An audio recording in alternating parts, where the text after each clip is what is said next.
जय हिंद दोस्तों। यूपीएससी हिंदी के इस ऑनलाइन प्लेटफॉर्म पे मैं अवनीश सिंह आप सभी का स्वागत करता हूं। यूपीएससी हिंदी आपके लिए लेकर आ रही है ल्यूसेंट का वीडियो सीरीज, जो कि हम कवर कराएंगे क्वेश्चन आंसर के माध्यम से। ठीक ना। जैसे पूरे सारे सब्जेक्ट्स हैं, history, geography, polity, economy, science. तो उसमें क्या किया जाएगा, अभी हिस्ट्री और पॉलिटी दोनों एक साथ शुरू किया जाएगा। 15-15 क्वेश्चन दोनों वीडियो लेक्चर्स में आपके होंगे। ठीक है ना।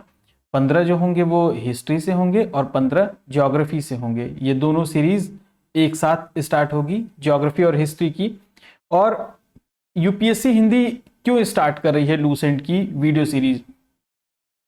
क्योंकि जो लूसेंट है उसका एग्जाम में इंपॉर्टेंस इतना ज्यादा है कि लगभग हिस्ट्री, ज्योग्राफी जो सबसे टफेस्ट क्वेश्चन होते हैं, जो सबसे टफेस्ट सेक्शन माने जाते हैं, उनमें भी पुराने क्वेश्चन को छोड़ दिया जाए। मान लीजिए, अगर फॉर एन एग्जांपल समझिए आप कि अगर यदि 25 क्वेश्चन टोटल हिस्ट्री से हैं किसी भी एग्जाम में, किसी भी स्टेट पीसीएस के एग्जाम में 25 प्रश्न है टोटल, और उसमें से सपोज कीजिए कि मान लीजिए 7-8 पुराने हो गए, रिपीटेड हो गए, तो जो 16-17 क्वेश्चन जो नए बचे हैं उसमें से 6-7 प्रश्न आपके क्या होंगे, लूसेंट से डायरेक्टली मिल जाते हैं।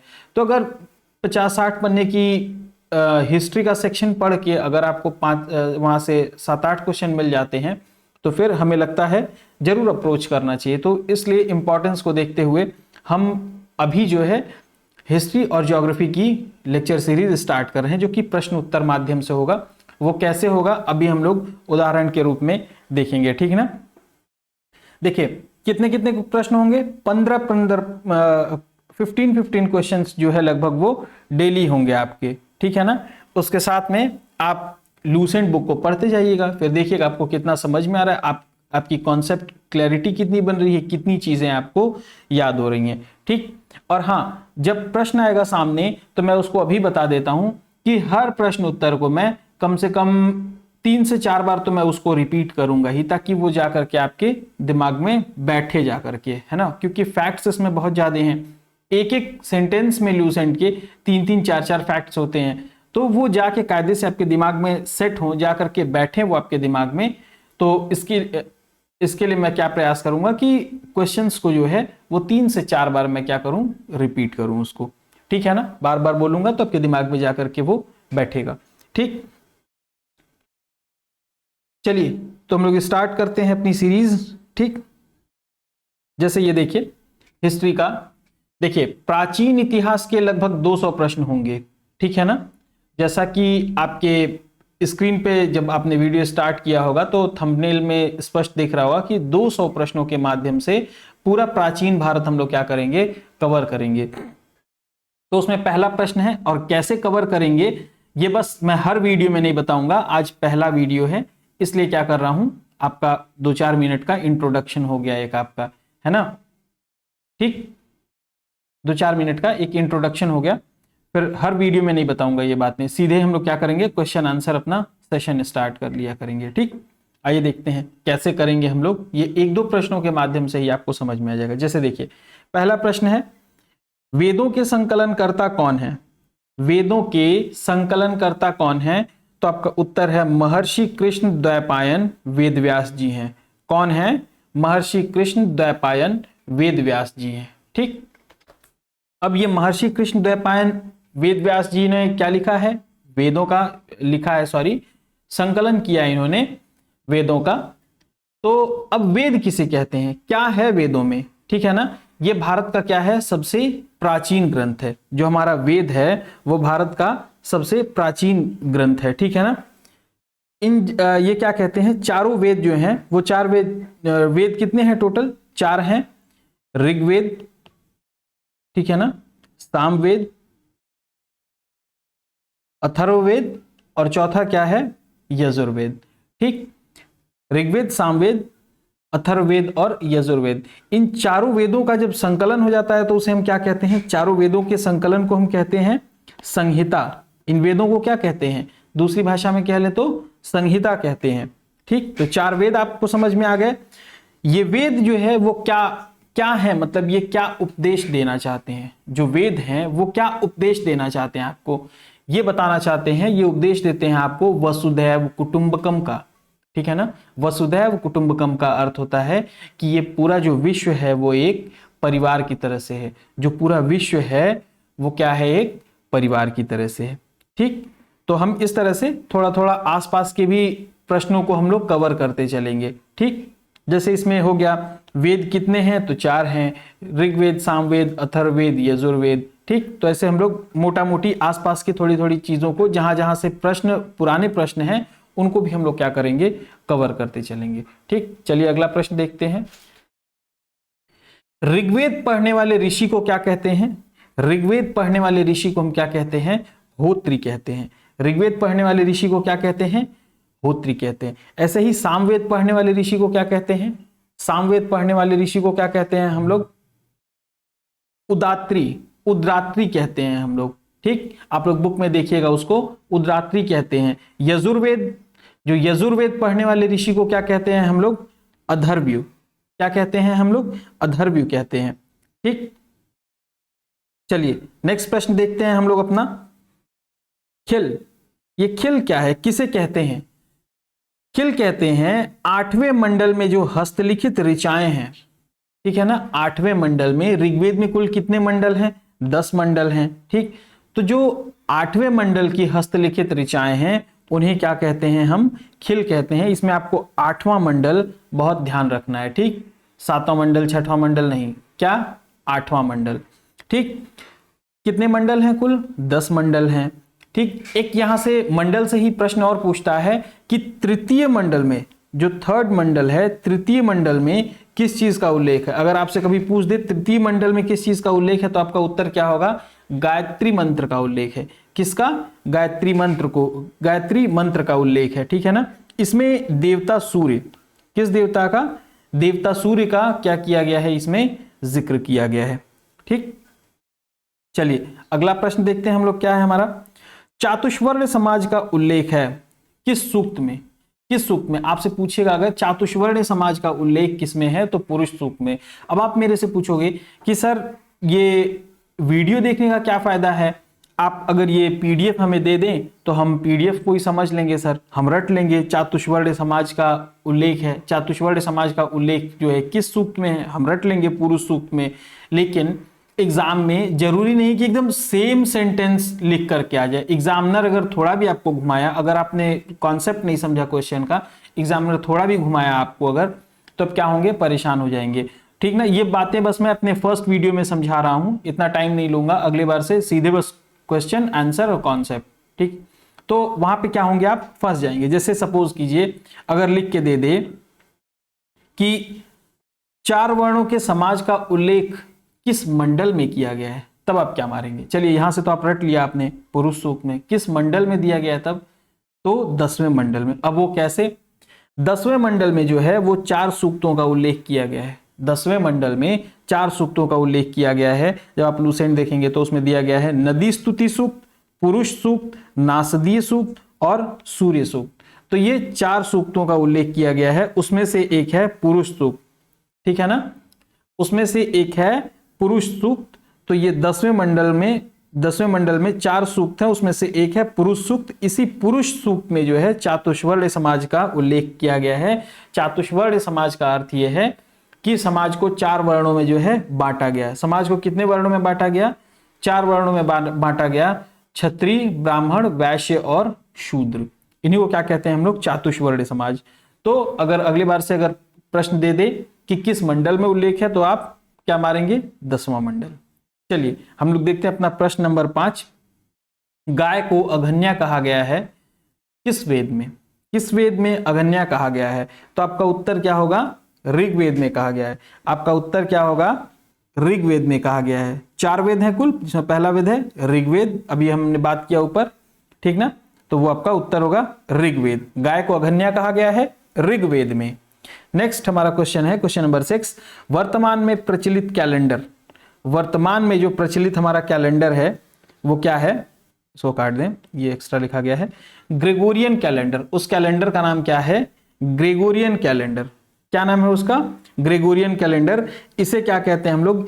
ईसाई कैलेंडर या जूलियन कैलेंडर भी कहते हैं इसे। ईसाई कैलेंडर या फिर जूलियन कैलेंडर भी हम किसे कहते हैं? ग्रेगोरियन कैलेंडर को। ठीक, ये किस पर आधारित है? अगर आपसे पूछे कि ये किस पर आधारित है तो ईसा मसीह के जन्म वर्ष पर आधारित है। ईसा मसीह के किस पर आधारित है? ये जन्म वर्ष पर आधारित है। चलिए हम लोग नेक्स्ट प्रश्न देखते हैं अपना, क्वेश्चन नंबर 7। भारत का पहला सुव्यवस्थित इतिहास लिखने का कार्य किया या प्रयास किया किसने? तो आपका उत्तर क्या होगा? V.A. स्मिथ ने। आपका उत्तर क्या होगा? V.A. स्मिथ होगा, ठीक ना। देखिए किस वर्ष में लिखा इन्होंने? 1904 में। किसमें लिखा? 1904 में। इनकी पुस्तक का नाम क्या है? Early history of India. इनकी पुस्तक का नाम क्या है? अर्ली हिस्ट्री ऑफ इंडिया, ठीक है ना। अर्ली हिस्ट्री ऑफ इंडिया में सिकंदर के आक्रमण के बारे में दिया हुआ है। किसके बारे में दिया हुआ है? सिकंदर के आक्रमण के बारे में दिया हुआ है। अगर कभी पूछता है आपसे कि इस किताब में सिकंदर के आक्रमण के बारे में कितने भाग में दिया हुआ है पुस्तक के, तो पुस्तक के 1/3 भाग में। पुस्तक के 1/3 भाग में क्या है? दिया हुआ है सिकंदर के आक्रमण का इतिहास दिया हुआ है, ठीक। चलिए हम लोग चलते हैं अपने नेक्स्ट प्रश्न पे। भगवान वामन जो हैं वो उपेंद्र नाम से जाने जाते हैं भारत के किस भाग में? दक्षिण भाग में। भारत के किस भाग में? दक्षिण भाग में जाने जाते हैं। या फिर आपसे प्रश्न इस तरह से पूछ सकता है कि भगवान वामन जो है दक्षिण भारत में किस नाम से जाने जाते हैं? तो वहां पे उत्तर आपका हो जाएगा उपेंद्र नाम से, ठीक है ना। उपेंद्र नाम से जाने जाते हैं, ठीक। ये कौन है? ये जो है हरि, जो भगवान विष्णु हैं उनके पहले अवतार हैं। ये उनके क्या है? ये पहले अवतार हैं, ठीक है ना। तो वामनावतार, अगर कभी आपसे इस तरह से प्रश्न पूछता है कि वामनावतार के 3 पगों का उल्लेख किसमें है? वामन अवतार जो भगवान हम लोग पढ़ रहे हैं, ये उपेंद्र नाम से जाने जाते हैं, तो भगवान वामन के या वामना अवतार के 3 पगों का उल्लेख किसमें है? यदि आपसे पूछता है तो आपका उत्तर क्या होगा? ऋग्वेद। उत्तर क्या होगा आपका? ऋग्वेद, ठीक है ना। उत्तर आपका होगा ऋग्वेद। तो भगवान वामन उपेंद्र नाम से जाने जाते हैं दक्षिण भारत में। ये मैं जानबूझ करके अपना जो है ये क्वेश्चन आंसर को मैं रिपीट कर रहा हूं ताकि आपके दिमाग में ये जाकर के बैठे। बार बार जब दिमाग में जाएगा तो वो आपके सबकॉन्शियस माइंड में चला जाएगा, ठीक।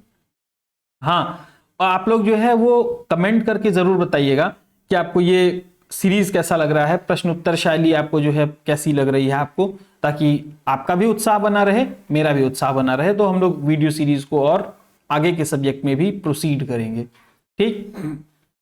आप लोग कमेंट करके आंसर भी आप लोग जो है देते रहिए। उसमें आपने अगर लूसेंट पढ़ा हुआ है आप उसको रीड करिए। जब मैं ये चैप्टर पढ़ा दूं तो देखिए कि आपको फिर पढ़ने में आपका और ज्यादा क्या है इंटरेस्ट आएगा, ठीक। और जहां जहां प्रश्न पूछे गए हैं लूसेंट से मैं उनको दिखाता चलूंगा कि इस वर्ष में बताता चलूंगा। आप जब प्रीवियस ईयर पढ़ेंगे तो आपको भी सीधा सीधा दिख जाएगा, ठीक।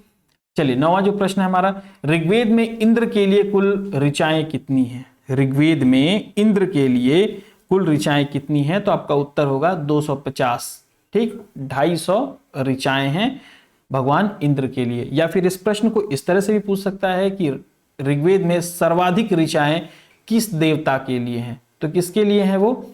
इंद्र के लिए हैं। और नंबर 2 पर किसका स्थान आता है? अग्नि का। किसका आता है? अग्नि का, ठीक ना। इनके लिए कितनी ऋचाएं हैं? 200 ऋचाएं, ठीक। तो सर्वाधिक ऋचाएं हैं किसके लिए? इंद्र के लिए 250 और अग्नि के लिए 200 ऋचाएं हैं। कितनी ऋचाएं हैं? 200 ऋचाएं हैं। चलिए हम लोग नेक्स्ट प्रश्न पे चलते हैं अपने। गद्य और पद्य दोनों में उल्लिखित वेद है। गद्य और पद्य दोनों में उल्लिखित वेद है यजुर्वेद। ये एक ऐसा वेद है जिसको गद्य और पद्य दोनों में लिखा गया है, यजुर्वेद को, ठीक है ना। यजुर्वेद जो पढ़ते हैं उनको पाठकर्ता को क्या कहते हैं? उनके अधर्व्यु। अधर्व्यु कहते हैं। क्या कहते हैं? अधर्व्यु, ठीक। देखिए इसमें किस चीज का उल्लेख है? यजुर्वेद में किस चीज का उल्लेख है? सस्वर पाठ और मंत्रों का, ठीक है ना। बलिदान विधि का इसमें उल्लेख है, ठीक है ना। किसका किसका? यज्ञ के नियमों और बलिदान विधि। अगर आपसे पूछे कि यज्ञ के नियम और बलिदान विधि का उल्लेख किसमें है तो आप किसमें बताएंगे? यजुर्वेद। वो वेद जिसको गद्य और पद्य दोनों में लिखा गया है, ठीक। नेक्स्ट अपने क्वेश्चन पे चलते हैं हम लोग। क्वेश्चन नंबर 11, सामवेद में सूक्तों की संख्या कितनी है? 1810। सामवेद में सूक्तों की संख्या कितनी है? 1810 है। ठीक, नेक्स्ट हमारा क्वेश्चन है, अथर्ववेद का प्रतिनिधि सूक्त है। अथर्ववेद का प्रतिनिधि सूक्त है, कौन सा सूक्त है? पृथ्वी सूक्त है। कौन सा सूक्त है? अथर्ववेद का प्रतिनिधि सूक्त कौन सा है? पृथ्वी सूक्त है। पृथ्वी सूक्त में क्या क्या दिया हुआ है, एक बार इसको हम देख लें कि कभी अगर विकल्प में आता है तो हम उसको लगा सकें। ठीक है ना। इसमें पृथ्वी सूक्त में गृह निर्माण के बारे में दिया हुआ है, यानी हम घर का निर्माण कैसे करेंगे, कृषि के बारे में दिया हुआ है, व्यापार के बारे में दिया हुआ है, व्यापारिक मार्ग के बारे में दिया हुआ है, रोग निवारण, किसके बारे में? रोग निवारण कैसे करेंगे, विवाह गीत, ठीक है ना, राजा, औषधियों के बारे में दिया हुआ है। ठीक, औषधियों के बारे में, वशीकरण के बारे में, मातृभूमि के बारे में और जादू टोना। ठीक है ना, इन सभी चीजों के बारे में दिया हुआ है किसमें? पृथ्वी सूक्त में। और पृथ्वी सूक्त किसका हिस्सा है, किसका प्रतिनिधि सूक्त है? अथर्ववेद का। तो ये पृथ्वी सूक्त में जादू टोना के बारे में दिया हुआ है। कभी कभी इसको डायरेक्टली पूछ लेता है कि जादू टोना से संबंधित कौन सा वेद है, तो वो कौन सा होगा? अथर्ववेद है। ठीक ना, इस पे प्रश्न पूछा जा चुका है। जो लोग प्रीवियस ईयर सॉल्व किए होंगे उनको पता होगा कि इस पे क्या है, पहले भी प्रश्न पूछा जा चुका है। ठीक, हम लोग चलते हैं अपने अगले प्रश्न पे। सभा और समिति को प्रजापति की दो पुत्रियां कहा गया। सभा और समिति को प्रजापति की दो पुत्रियां क्या कहा गया है? किसमें? अथर्ववेद में। किसमें कहा गया है? अथर्ववेद में। किस वेद में कहा गया है? अथर्ववेद में। अथर्ववेद में ही परीक्षित को कुरुओं का राजा भी कहा गया है। अगर कभी आपसे ऐसे प्रश्न पूछ दे कि परीक्षित को, राजा परीक्षित को कुरुओं का राजा किस वेद में कहा गया है, तो आपका उत्तर क्या होगा? अथर्ववेद में। ठीक, सभा और समिति को प्रजापति की दो पुत्रियां किसमें कहा गया है? अथर्ववेद में कहा गया है। ठीक, चलिए नेक्स्ट क्वेश्चन है, शाकल जीवित शाखा है। शाकल जो है जीवित शाखा है किस वेद की? ठीक, तो किसकी है? ऋग्वेद की है। शाकल जो है वो जीवित शाखा है किसकी? ऋग्वेद की है। ठीक ना। और हम लोग साथ ही साथ और भी देख लेते हैं और शाखाओं के बारे में। ठीक, कि शुक्ल और कृष्ण दो शाखाएं हैं। शुक्ल और कृष्ण, कभी आपसे प्रश्न पूछ सकता है कि शुक्ल, या फिर ऐसे शुक्ल और कृष्ण, ठीक है ना, शुक्ल और कृष्ण जो है ये दो शाखाएं हैं, किस वेद की शाखाएं हैं ये? तो किस वेद की हैं ये? यजुर्वेद की हैं। किसकी हैं ये? यजुर्वेद की हैं। ठीक है ना, शुक्ल और कृष्ण दो किस वेद की शाखाएं हैं? ये यजुर्वेद की हैं। कभी आपसे पूछ ले कि मध्यान्ह, ठीक है ना, मध्यान्ह ये किस वेद की शाखा है? जब आप लूसेंट पढ़ेंगे तो उसमें पूछा है कि मध्यान्ह किस वेद की शाखा है, तो किसकी शाखा है? शुक्ल यजुर्वेद की। शुक्ल यजुर्वेद की। ठीक है ना, किसमें अभी बताया ना इसमें शुक्ल और कृष्ण, तो ये शुक्ल यजुर्वेद की भी एक शाखा है। क्या है उसका नाम? मध्यान्ह। मध्यान्ह, ठीक ना। ये लूसेंट में सारी चीजें दी हुई हैं, लेकिन एक साथ सेंटेंसेस में दी हुई हैं, स्टोरी की तरह से दी हुई हैं, मतलब एक के बाद एक सेंटेंसेस क्वेश्चन आंसर फॉर्म में नहीं है। तो वहां से आंसर किस तरह से क्वेश्चन फॉर्म किया जा सकता है एग्जाम में, वो अनुभवी व्यक्ति ही क्या कर सकता है, उसको देख सकता है, उसको परख सकता है। तो आप जो है मेरे अनुभवों का लाभ लीजिए, ठीक ना। और अब परेशान होने की कोई जरूरत नहीं है। कुछ लोग परेशान थे कि लूसेंट याद कैसे होगा, तो ऐसे ही प्रश्नों के माध्यम से, प्रश्न उत्तर शैली में हम लोग क्या करेंगे, लूसेंट को याद कर लेंगे। ठीक, नेक्स्ट, हाँ यही हो गया। देखिए मध्यान्ह शाखा है किसकी? शुक्ल यजुर्वेद की। ये था आपका 15वां क्वेश्चन। तो ऐसे हम लोग 15 क्वेश्चन डेली करते जाएंगे। ठीक, अगर आप ऐसे हमारा साथ देंगे और थोड़ा सा आप भी इंटरेस्ट दिखाएंगे इसमें, तो हम प्रश्नों की भी संख्या बढ़ा देंगे और बाकी सब्जेक्ट की भी सीरीज साथ ही साथ शुरू कर देंगे। ठीक, नेक्स्ट, मान लीजिए इसमें कभी पूछ दे कि कर्म जो है वो, ठीक है ना, काण्व ये किसकी शाखा है? कभी पूछ दे काण्व जो है वो किसकी शाखा है, तो वाजसनेय संहिता की शाखा है। किसकी शाखा है? वाजसनेय, वाजसनेय संहिता, ठीक है ना, वाजसनेय संहिता। ठीक, वाजसनेय संहिता की शाखा है। ठीक, कभी कभी पूछता है कि शौनक और पेप्पालड़, शौनक और पेप्पालड़ ये किसकी शाखाएं हैं? अगर आपसे पूछ दे तो आपका उत्तर होगा अथर्ववेद की। अथर्ववेद की शाखाएं हैं, किसकी हैं? अथर्ववेद की शाखाएं हैं ये, ठीक है ना। किसकी शाखाएं हैं? अथर्ववेद की शाखाएं हैं ये, ठीक। तो आज का ये 15 प्रश्न हमारा जो है हिस्ट्री का समाप्त हुआ। इसको देखने के बाद आप जाकर के लूसेंट की बुक पढ़िए, आप जाकर के और पेज पढ़ करके देखिए हिस्ट्री का पहला चैप्टर कि आपको कैसा महसूस हो रहा है। प्रश्न उत्तर शैली में पढ़ने के बाद आपको किस तरह से, देखिएगा आपको जो बुक पढ़ने की जो आपकी जो पढ़ने का आपका जो एक नजरिया है वो क्या होगा, बिल्कुल पूरी तरह से बदल जाएगा, ठीक ना। चलिए, धन्यवाद।